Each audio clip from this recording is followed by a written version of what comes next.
আজকে একটা কথা তোমাদের সাথে খুব শেয়ার করতে ইচ্ছা করছে।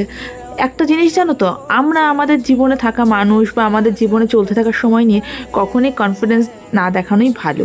কারণ এই যে দেখো, ভিডিওটা আমি যখন শ্যুট করছিলাম একটু আউটিংয়ে যাবো বলে, কিন্তু এডিট করতে যখন বসেছি আমার সময়টাই কিন্তু চেঞ্জ হয়ে গেছে। কিন্তু সময় চেঞ্জ হলে তো সময়কে থামানো যায় না। তোমরা অনেকেই কম বেশি জানো যে আমার সামার ভ্যাকেশন শেষ হয়ে গেছে। ভ্যাকেশন শেষ মানে কলেজ প্রতিদিন, আর কলেজ থেকে এসে এত কষ্ট হয়ে যায় না, কোথাও বেরোনোর মুড থাকে না, ভিডিওই আপলোড করা হয় না, তা বেরোনোর মুড। আজকে যেহেতু কলেজ নেই তাই ভাবলাম একটু রেডি হয়ে যাই, বেরিয়ে আসি। আর বৃষ্টির দিনে না ইচ্ছা করলো জানো তো বিকেলবেলা বেরোনো যেন, ওই ঝমঝমে বৃষ্টি নামে। আজকে পরলাম প্যারিসের এই টি শার্টটা, ফুল স্লিভ টি শার্ট। লোকজন একটু অবাক হচ্ছে যে ফুল স্লিভ কেন পরছি, গরম লাগছে বলে আগে একটু কোল্ড ড্রিঙ্কস খেয়ে নিলাম। ফ্রিজে যাই রাখি না কেন, আমার পেটে যাওয়ার আগে আমার ভাই দেখো শেষ করে ফেলেছে। আর তার সাথে পেয়ার আপ করছি ব্লু কালারের পেন্সিল ট্রাউজার্সটা। ও তোমরা সবসময় সমস্ত প্রোডাক্ট ডিটেলস জানতে চাও, তাই আজকে একটুখানি পজ করে দেখিনি, আমি প্রত্যেকটা প্রোডাক্ট কিন্তু ভালো করে দেখিয়ে দিয়েছি। দেখো ফেসে একটুখানি মার্ক চলে এসছে না, এত কেয়ার নিই না, ওর জন্যই কিন্তু মার্কগুলো এসছে। যে কোনো প্রোডাক্ট ইউজ করার সময় 5 মিনিটস করে টাইম দেবে সেগুলোকে ফেসে অ্যাবজর্ব করার জন্য। আর অবশ্যই skin type wise product use করো। আমার যেহেতু সেন্সিটিভ স্কিন তাই আমি সমস্ত কিছু অয়েল বেস প্রোডাক্টই ইউজ করছি। আগের দিনকে শাড়ি পরে সাজতে গিয়ে বসেছিলাম, তখন স্টপ ক্রিমটা হাত থেকে পড়ে পুরো ভেঙে গেছে, ভাঙা শিশিতে প্যাকেটে রেখে দিয়েছিলাম। এখন তোমাদের সামনে দুঃখের এক্সপ্রেশন দিতে গিয়ে আরও খানিকটা ফেলে দিলাম। আচ্ছা তোমরা কি কেউ বলতে পারবে যে ফাউন্ডেশন দিয়ে তো মুখের দাগ ছোপ ঢেকে দিতে পারি, কিন্তু মনের দাগ ছোপ কী করে ঢাকা যায় বা মনের দুঃখ কী করে ঢাকা যায়? আমি মাঝে মাঝে চেষ্টা করি জানো তো যে মনের দাগ ছোপ ঢাকা, তো তার জন্য এরকম হুটহাট করে বেরিয়ে যায়। আগের দিনও যখন বেরিয়েছি, এবার স্টেটাস বা ছবি আপলোড করলে মানুষজন এতেও খুশি নয়, সবার হয়তো একটা পেছনের গসিপ থাকে যে ও এত বেরোয়, এগুলো পায় কোথা থেকে, মানে এত বেরোনোর সুযোগ পায় কোথা থেকে। আসলে জীবনে কিন্তু তুমি যদি সুযোগের অপেক্ষায় থাকো, সুযোগ তোমাকে কেউ দেবে না, তোমার সুযোগ তোমাকে করে নিতে হবে। তুমি যদি মন খারাপ বলেই বসে থাকো, মন খারাপ ঘিরে ধরবে।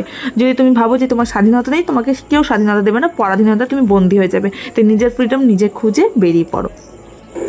আমার মা আমাকে বলে আমি নাকি ভীষণ উইক। সত্যি আমি শারীরিকভাবে একটুখানি উইক, অন্যদের তুলনায় আমি খুব তাড়াতাড়ি মানে রোগে পড়ে যাই, খুব তাড়াতাড়ি দুর্বল হয়ে যাই। কিন্তু মনের দিক থেকে আমি নিজে খুব স্ট্রং মনে করি, কারণ এটা আমার বন্ধুবান্ধব সার্কেলও সবাই জানে আমার ভীষণ এনার্জি জানো তো। গতকাল রাতে ঘুরে এসেও কিন্তু আমি পরের দিন সকালবেলা ঘুরতে চলে যেতে পারবো। এটা বাইরে থেকে এসে আনে না, এটা নিজে থেকেই আমি নিজের মধ্যে তৈরি করি, নিজেকে বিল্ড করাই, যে ইনসিস্ট করি যে চল সুস্মিতা চল, এক্ষুনি তোকে বেরিয়ে পড়তে হবে, ঘরে যত শুয়ে থাকবি জীবনটাই শুয়ে যাবে। মাঝে মাঝে চোখের জল বার করার জন্য মাস্কারারও দরকার হয়, কারণ অন্যান্য লোকেরা তো বসেই থাকে তোমার চোখ থেকে জল বার করার জন্য। মুখে হাসি কতজন ফুটাতে পারে, চোখের জল কিন্তু অনেকেই আনতে পারে। আসলে মনের ছাপ না মুখে বহিঃপ্রকাশ ঘটে। মনটা যেহেতু ভালো নেই, এই জন্য একটু ভারী ভারী কথা বেরোচ্ছে। সেসব বাদ দিয়ে চলে যায় আজকে শর্ট আউট পর্বে।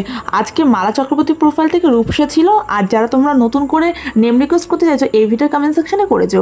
লিপস্টিক শেডের জন্য আমি ইউজ করছি দুটো লিপস্টিক, একটা মিয়নের আর একটা হচ্ছে মাইগ্লামের, ব্র্যান্ড নেম ভুলে যাচ্ছি। আর ফুল লুকটা কেমন লাগলো সেটা কমেন্টের মাধ্যমে জানি। যদি কিছু কমেন্ট করে আমাকে বলার থাকে ইমপ্রুভ করার জন্য সেটাও বলতে পারো। তোমাদের করা প্রত্যেকের কমেন্ট আমার জন্য ভীষণ ইম্পর্টেন্ট। ভিডিওটা একটু বেশি ভালো লেগে থাকলে নিজেদের বন্ধুদের সঙ্গে শেয়ার করে দিও, তাহলে তারাও দেখতে পাবে, আর একটা করে লাইক করে দিও। ও আর একটা জিনিস, আজকে ধামাকাধার একটা অফার আছে। যারাই আমাকে ফলো করবে, যারাই সাপোর্ট করবে বঙ্গলনা ফেসবুক পেজকে, সবাই কিন্তু ফলো ব্যাক পাবে। সেটা আমার ইনস্টাগ্রাম প্রোফাইল কিংবা ফেসবুক পেজ, ফেসবুক অ্যাকাউন্ট দেখলে বুঝতে পারবে। তো ঝটপট ফলো করে মেসেজ করে রাখো দিদি সাপোর্ট ব্যাক চাই, পেয়ে যাবে। আর ইনস্টাগ্রামে ফলো করলেও কিন্তু ফলো ব্যাক পাবে। ইনস্টাগ্রামের লিঙ্ক আর ইউটিউব চ্যানেলের লিঙ্ক রইল। ইউটিউব চ্যানেলে বঙ্গলনা নামেই রয়েছে, সাবস্ক্রাইব করে পাশে থাকতে পারো। পরে নিলাম হালকা কিছু জুয়েলারি, যেমন ধরো ব্রেসলেট, আর এই রিস্টসটা আমি নতুন নিয়েছি ফার্স্টটাকে। কেমন লাগছে বলো তো ফুল লুকসটা? ফিঙ্গারিং তো আমার ভীষণ ফেভারিট, আর পরলাম এই হোয়াইট পালের ইয়ারিংসটা। ও গ্লাসটা কেমন, সবাই কিন্তু আমার গ্লাসের ভীষণ ফ্যান হয়ে গেছে। একদিন তোমাদের সাথে গ্লাস কালেকশন শেয়ার করে দেবো। লাস্টের পারফিউম নিয়ে আর সিলিং এই ব্যাগটা নিয়ে আমি এখন চলে যাবো ঢু মেরে ঘুরু করতে। দেখা যাক, যদি বৃষ্টি না আসে তাহলে চুলটা খোলাই রাখবো, আর যদি স্কুটিতে উঠি তাহলে চুলটা খোপা করে নেবো। কারণ জানো তো আমার মাও মাঝে মাঝে বলে যে চুল লম্বা রাখার কোনো মানে হয় না, তুই একদম চুল খুলে রাখতে পারিস না। আমার মতো কি তোমরা কেউ আছো যে যারা চুল খুলে একদম চলাফেরা করতে পারো না? ও দেখো মেকআপটা কি ফ্ললেস হয়েছে আমার স্কিনটা, মনে হচ্ছে যে আমি হাইলাইটার দিয়ে বেরিয়েছি। দেখো প্রত্যেকটা জিনিসই কিন্তু জীবনে দরকার, সেটা হাইলাইট হোক আইশ্যাডো হোক, তাই বলে এত গাদা না যাতে তোমাকে ক্রিম আপা লাগে। হোয়াট এভার গাইজ, চলো ঘুরে আসি। Good night, love you all. সবাই ভালো থেকো, সুস্থ থেকো। দেখা হচ্ছে ধামাকাদার কোনো ভিডিওর সঙ্গে। Love you.